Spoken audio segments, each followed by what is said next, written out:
Hi hello എല്ലാ കൂട്ടുകാർക്കും പുതിയൊരു വീഡിയോയിലേക്ക് സ്വാഗതം. ഇന്ന് നമുക്ക് എല്ലാവർക്കും ഒരുപോലെ ഉപകാരപ്പെടുന്ന കുറച്ച് നല്ല കിച്ചൺ ടിപ്സുകൾ കളക്ട് ചെയ്തിട്ടാണ് നമ്മൾ വന്നിരിക്കുന്നത്. ടിപ്സുകൾ എന്ന് പറയുമ്പോൾ തന്നെ നമുക്ക് ശാരീരിക അധ്വാനം കുറച്ചിട്ട് നമ്മുടെ ജോലികളൊക്കെ വളരെ എളുപ്പത്തിൽ തീർക്കാനും നമ്മുടെ സമയവും പണമൊക്കെ ലാഭിക്കാനും പറ്റിയ കാര്യങ്ങളാണ്. അപ്പോൾ സ്കിപ്പ് ചെയ്യാതെ കണ്ടു നോക്കാം. ഫസ്റ്റ് തന്നെ നമുക്ക് നല്ലൊരു പ്രോട്ടീൻ റിച്ച് ആയിട്ടുള്ള ഒരു പൗഡർ റെഡിയാക്കാം. ഇത് കുട്ടികൾക്കൊക്കെ വെറുതെ കഴിക്കാനും നമുക്കും എല്ലാവർക്കും നല്ലതാണ്. അപ്പോൾ നമ്മൾ ഒരുപാട് പൈസയൊക്കെ കൊടുത്തിട്ട് കാഷ്യൂനട്ട്, ബദാം ഇതൊന്നും വാങ്ങിച്ച് റെഡിയാക്കണ്ട. നമുക്ക് ഇതുപോലത്തെ അധികം വിലയില്ലാത്ത പീനട്ട് കൊണ്ട് നമുക്ക് റെഡിയാക്കാം. ഈ പൗഡർ അയൺ ഡെഫിഷ്യൻസി ഉള്ളവർക്കൊക്കെ വളരെ നല്ലതാണ്. പിന്നെ എപ്പോഴും ചുമ, കഫക്കെട്ട് ഇങ്ങനെയൊക്കെ വരുന്നവർക്കും ഇത് കഴിച്ചാലും ഒരു കുഴപ്പമില്ല. അപ്പോൾ ഇതെങ്ങനെയാണെന്ന് നോക്കാം. അതിനായിട്ട് ഞാനൊരു 200 ഗ്രാമോളം വരുന്ന പീനട്ട് തൊലി കളഞ്ഞിട്ടുള്ളതാണ്. ഇതൊരു മിക്സിയുടെ ജാറിലേക്ക് ഇട്ട് കൊടുത്തിട്ടുണ്ട്. ഇനി നമുക്ക് ഈ കൂടെ തന്നെ ചേർക്കേണ്ടത് പനങ്കൽക്കണ്ടമാണ്. പനങ്കൽക്കണ്ടത്തിൽ ധാരാളം അയൺ അടങ്ങിയിട്ടുണ്ട്. അതുകൊണ്ട് തന്നെ കുട്ടികൾക്കൊക്കെ ഇത് വളരെ നല്ലതാണ്. അപ്പോൾ അത് നമ്മുടെ മധുരത്തിനനുസരിച്ച് നമുക്കിതിലേക്ക് ഇട്ട് കൊടുക്കാം. അപ്പോൾ നമ്മൾ പനങ്കൽക്കണ്ടവും ചേർത്ത് കൊടുത്തു. ഇനി നമുക്കിതിലേക്ക് ചേർക്കേണ്ടത് കുരുമുളകാണ്. മുഴുവനായിട്ടുള്ള കുരുമുളക് ഉണ്ടെങ്കിൽ അത്രയും നല്ലത്. അപ്പം നമ്മൾ ഒരു 10-15 കുരുമുളകും ഇതിലേക്ക് ചേർത്ത് കൊടുത്തിട്ടുണ്ട്. കുരുമുളകൊക്കെ നമുക്ക് ചുമയ്ക്കും ജലദോഷത്തിനും ഒക്കെ വളരെ നല്ലതാണ്, പ്രതിരോധ ശക്തിയൊക്കെ കിട്ടാനായിട്ട്. അപ്പോൾ ഇനി നമ്മളിത് നല്ലപോലെ പൊടിച്ചെടുത്തുകൊണ്ട് വന്നിട്ടുണ്ട്. ഇതിപ്പം നമുക്ക് ഇങ്ങനെ വെറുതെ കഴിക്കാൻ നല്ലതാണ്. അതുപോലെ തന്നെ കുട്ടികൾക്കൊക്കെ രാവിലെ ദോശ, ഇഡ്ഡലി അങ്ങനെയൊക്കെ ഉണ്ടാക്കുമ്പോൾ അതിൻ്റെ സൈഡായിട്ട് നമുക്കിത് വേണമെങ്കിൽ കൊടുക്കാം, അങ്ങനെയും കഴിക്കാം. ഇതിന് പീനട്ട് ബട്ടറിൻ്റെ ഒക്കെ ആ ഒരു ടേസ്റ്റാണ്. അപ്പോൾ കുട്ടികൾക്കൊക്കെ തീർച്ചയായിട്ടും ഇത് ഇഷ്ടപ്പെടും. പിന്നെ നമ്മളിത് നല്ലൊരു എയർ ടൈറ്റ് ആയിട്ടുള്ള ഗ്ലാസ് ജാറിലിട്ട് വയ്ക്കുക. അപ്പോൾ നമുക്ക് എത്ര ദിവസം വേണമെങ്കിലും ഇത് ഇരിക്കുകയും ചെയ്യും. നമ്മളിപ്പം 200 ഗ്രാം പീനട്ട് പൊടിച്ചപ്പോൾ തന്നെ ഇത്രയും കിട്ടിയിട്ടുണ്ട്. അപ്പോൾ നമുക്ക് കൂടുതൽ അളവ് വേണമെങ്കിൽ അങ്ങനെ ഉണ്ടാക്കി വയ്ക്കാം. ഇല്ലെങ്കിൽ നമുക്കിത് ഉണ്ടാക്കാൻ വളരെ എളുപ്പമായതുകൊണ്ട് നമുക്ക് ഇത് തീരുമ്പം ബാക്കി ഉണ്ടാക്കിയാലും മതിയല്ലോ. ഒരുപാട് കൂടുതലായിട്ടൊക്കെ ഉണ്ടാക്കിയാൽ നമുക്ക് പിന്നെ ഫ്രിഡ്ജിലൊക്കെ സ്റ്റോർ ചെയ്യേണ്ടി വരും. നമുക്കിപ്പോൾ ഏകദേശം ഈ ഒരു അളവിൽ ഉണ്ടാക്കുകയാണെങ്കിൽ നമുക്കിത് ഏകദേശം ഒരാഴ്ചയൊക്കെ പുറത്തിരുന്നാലും യാതൊരു പ്രശ്നവുമില്ല. അപ്പോൾ കുട്ടികൾക്കൊക്കെ ഒന്ന് ഉണ്ടാക്കി കൊടുത്തു നോക്കണേ. ഇനിയിപ്പോൾ അടുത്ത നല്ലൊരു ടിപ്പെന്ന് പറഞ്ഞാൽ നമ്മൾ പാല് ഉറയൊക്കെ ഒഴിച്ച് വെച്ച് കഴിഞ്ഞാൽ കുറച്ച് സമയമൊക്കെ കഴിയുമ്പം ചില തൈരിന് നല്ല പുളിയായിരിക്കും. അപ്പം ഒരുപാട് പുളിയായി പോകുന്നത് ചിലർക്ക് ഇഷ്ടമല്ല. അപ്പോൾ അങ്ങനെ ഒരുപാട് പുളിയായി പോകാതിരിക്കാനായിട്ടും അതുപോലെ തന്നെ നോർമൽ പുളി നമുക്ക് കിട്ടുകയും ചെയ്യും. അങ്ങനെ വരാനായിട്ട് നമുക്കുള്ളൊരു ടിപ്പാണ് ഒരു ചെറിയ പീസ് ഇഞ്ചി നമ്മൾ ഈ ഒരു തൈരിലേക്ക് ഇട്ട് വയ്ക്കുക. ഇങ്ങനെ ചെയ്താൽ ഒരുപാട് പുളിയൊന്നും കൂടി പോകത്തില്ല. അപ്പോൾ ട്രൈ ചെയ്യണേ. ഇനി നമ്മുടെ അടുത്ത ടിപ്പ് നോക്കാം. ഇതും വളരെയധികം യൂസ്ഫുൾ ആയിട്ടുള്ളൊരു ടിപ്പ് തന്നെയാണ്. നമ്മളിപ്പോൾ റവയൊക്കെ വാങ്ങിച്ചു കഴിഞ്ഞാൽ വറുത്ത് കിട്ടിയതാണെങ്കിൽ പോലും നമുക്ക് അത് ഒന്നുകൂടെയൊക്കെ ഒന്ന് റോസ്റ്റ് ചെയ്ത് വെച്ചില്ലെങ്കിൽ ചിലപ്പം പ്രാണികളൊക്കെ പെട്ടെന്ന് അതിൽ വരും. അപ്പോൾ അങ്ങനെ വരാതിരിക്കാനും നമുക്ക് അത് പിന്നീട് വറക്കേണ്ടതായിട്ടുള്ളൊരു ആവശ്യം വരുന്നില്ല. നമ്മൾ അതിനായിട്ട് ഇത് ഇങ്ങനെ ചെയ്താൽ മതി. കുറച്ച് കറിവേപ്പില നമ്മൾ ഈ ഒരു റവ ഇടുന്ന പാത്രത്തിലേക്ക് റവയിലേക്ക് ഇങ്ങനെ താഴ്ത്തി വെച്ച് കൊടുക്കുക. ഇങ്ങനെയാണെങ്കിൽ നമ്മുടെ ഈ ഒരു റവ എത്ര കാലം വേണമെങ്കിലും ഒരു കുഴപ്പമില്ലാതെ നമുക്ക് പുറത്ത് തന്നെ വയ്ക്കാവുന്നതാണ്. അതുപോലെ തന്നെ ഈ ഒരു കറിവേപ്പിലയുടെ സ്മെല്ലൊക്കെ വരുമ്പോൾ നമുക്ക് ഉപ്പുമാവൊക്കെ റെഡിയാക്കുമ്പോൾ നല്ലൊരു ടേസ്റ്റും ആയിരിക്കും. അപ്പോൾ ട്രൈ ചെയ്യണേ. ഇനി നമ്മുടെ അടുത്ത ടിപ്പ് നോക്കാം. നമുക്ക് പയറ്, പരിപ്പ്, കടല ഇങ്ങനെയുള്ള ഐറ്റംസൊക്കെ വാങ്ങിച്ചു കഴിഞ്ഞാൽ ഏറ്റവും പെട്ടെന്ന് പ്രാണികളൊക്കെ വന്നു കൂടുന്നത് നമ്മുടെ ഈ ഒരു പരിപ്പിൽ തന്നെയാണല്ലേ. അപ്പോൾ അങ്ങനെ വരുമ്പം നമുക്ക് കുറച്ച് ക്വാണ്ടിറ്റി കൂടുതലും കൂടെ ഉണ്ടെങ്കിൽ നമുക്കിത് പെട്ടെന്ന് അഴുക്കായിപ്പോൾ. അപ്പോൾ അതുകൊണ്ട് തന്നെ നമുക്കിത് സ്റ്റോർ ചെയ്യാനായിട്ടുള്ള നല്ലൊരു ടിപ്പാണ്. നമ്മൾ ഒരു പാൻ സ്റ്റൗവിലേക്ക് വെച്ച് കൊടുക്കുക. എന്നിട്ട് മീഡിയം ഫ്ലെയിമിൽ വെച്ചിട്ട് നമ്മുടെ ഈ ഒരു പരിപ്പ് അതിലേക്ക് ഇട്ട് കൊടുക്കുക. ശേഷം നമുക്ക് ഇത് ഒരു 3-4 മിനിറ്റ് ഒന്ന് റോസ്റ്റ് ചെയ്യുക. മീഡിയം ഫ്ലെയിമിലാണ്. അതായത് ഒരുപാട് ഗോൾഡൻ കളറോ അങ്ങനെയൊന്നും ആവണ്ട. ചെറിയൊരു സ്മെല്ല് വരും ഇത് റോസ്റ്റ് ആയി കഴിയുമ്പോഴത്തേക്കും. ആ ഒരു സ്മെല്ല് വരുമ്പോൾ നമുക്ക് ഫ്ലെയിം ഓഫ് ചെയ്യാം.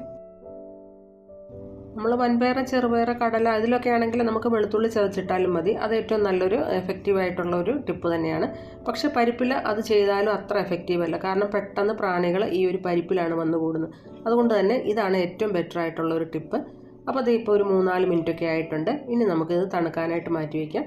നല്ലപോലെ തണുത്തതിന് ശേഷം നമുക്കിത് പാത്രത്തിലാക്കി വയ്ക്കാം. ഇപ്പോൾ നല്ലപോലെ തണുത്തിട്ടുണ്ട്. ഇനി നമുക്ക് ഇത് ഏത് പാത്രത്തിലാണ് ഇട്ട് വെക്കുന്നത് അതിലേക്ക് ഇട്ട് വയ്ക്കാം.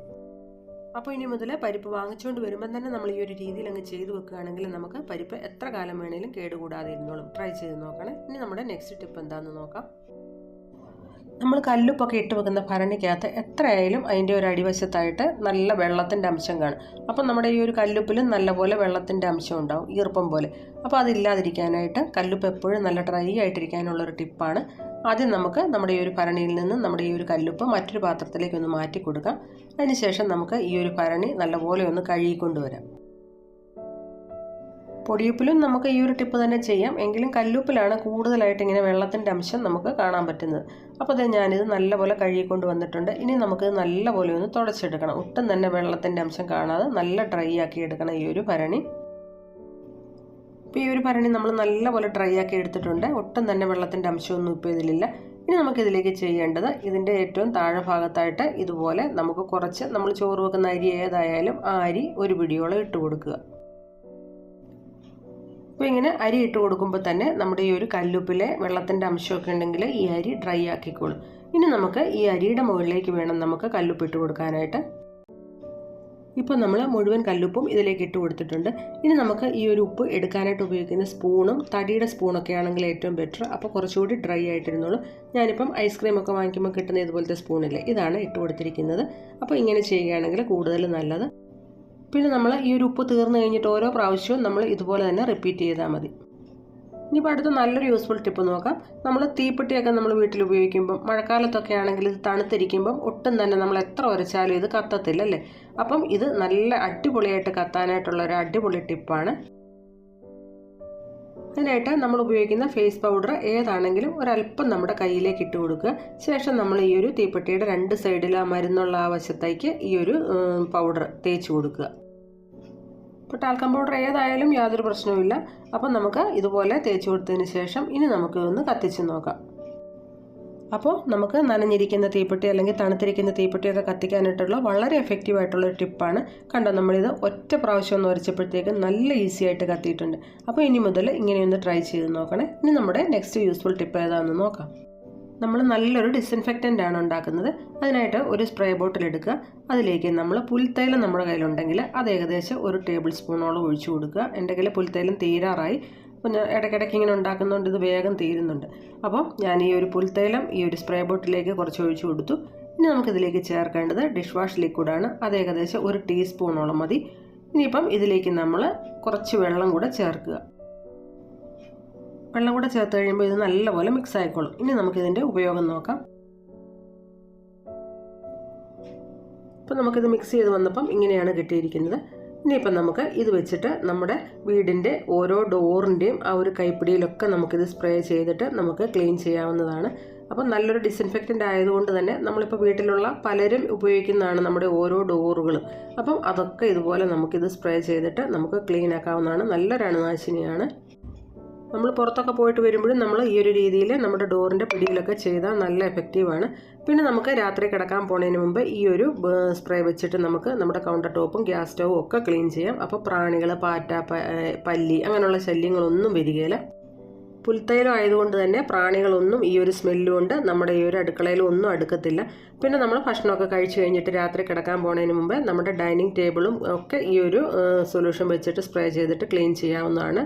അപ്പം ഈ ഒരു ടേബിളിലും പ്രാണികളോ ചെറിയ ചെറിയ ഉറുമ്പോ ഒന്നും വരത്തില്ല. അപ്പം ഈ ഒരു ടിപ്പും എല്ലാവരും ഒന്ന് ചെയ്ത് നോക്കണേ. അപ്പോൾ ഇത്രയേ ഉള്ളൂ ഇന്നത്തെ ഒരു ചെറിയ വീഡിയോ. എല്ലാ വീട്ടമ്മമാർക്കും ഇഷ്ടപ്പെട്ടു, യൂസ്ഫുള്ളായി എന്നൊക്കെ വിചാരിക്കുന്നു. യൂസ്ഫുള്ളായ ടിപ്പുകളൊക്കെ ഒന്ന് ചെയ്തും കൂടി നോക്കണേ. അതുപോലെ തന്നെ ഏത് ടിപ്പാണ് കൂടുതൽ ഇഷ്ടപ്പെട്ടതെന്നൊന്ന് കമൻറ്റും കൂടെ ചെയ്യണേ.